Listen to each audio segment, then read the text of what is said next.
ketoprak, mana gak beres-beres lagi. Akunya lagi gak enak badan dari kemarin. Pantes aja lesu.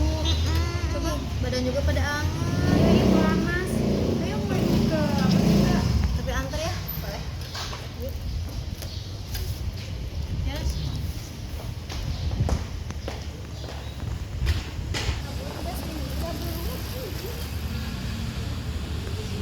Kamu kenapa sih? Sakit gigi. Wah, dari kapan? Dari kemarin. Kira-kira Kita ke apotek aja yuk. Oke.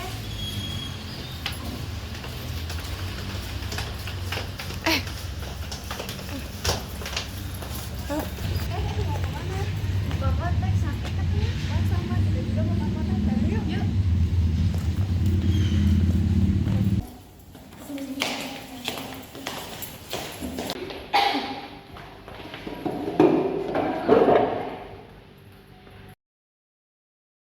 Jadi gini kan Bu, dari kemarin tuh siapa sih pusing, mual-mual. Kenapa ya Bu?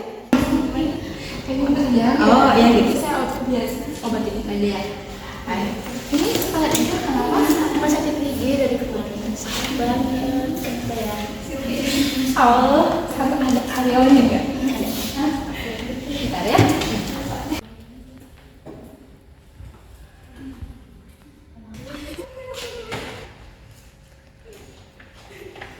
Jelma sariawan tapi nyata.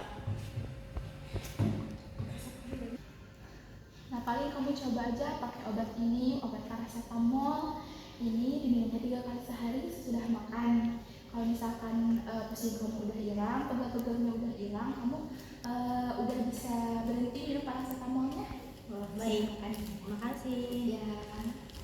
Ini obatnya, kamu sakit gigi sama seriusan bisa pakai ini obat kumur. Tapi obat kumurnya cuma di kumur-kumur aja, nggak usah ditelan ya. Ini digunainnya setelah makan sama sebelum tidur juga bisa. Berapa hari sekali? 2 kali sehari boleh, 3 kali sehari boleh. Di kumur-kumur aja ya. Ya, Siap.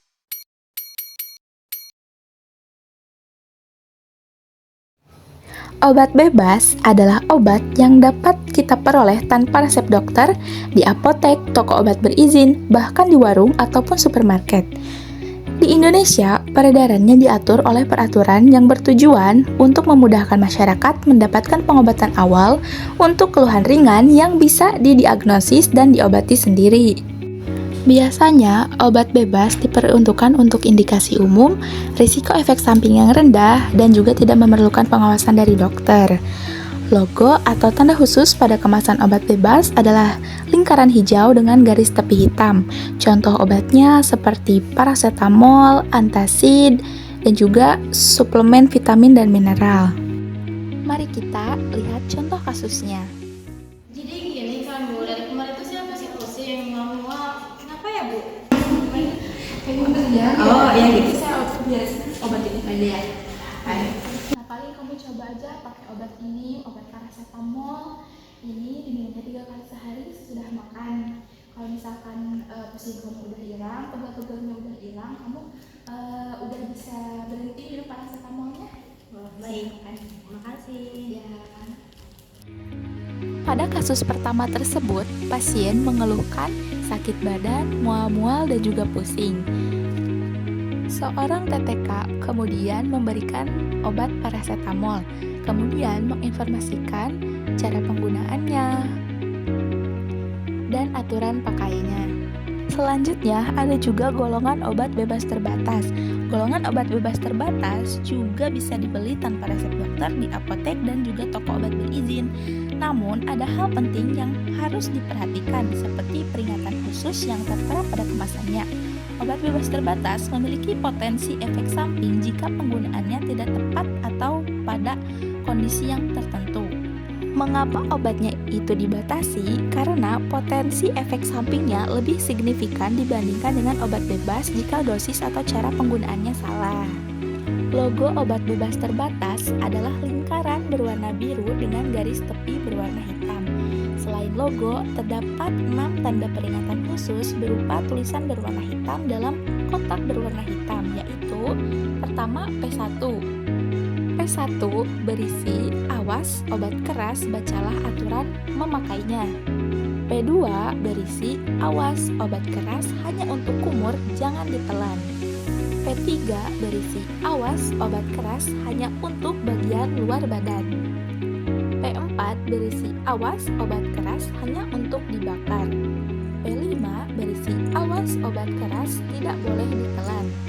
Dan yang terakhir ada P6 berisi awas obat keras, obat wasir jangan ditelan.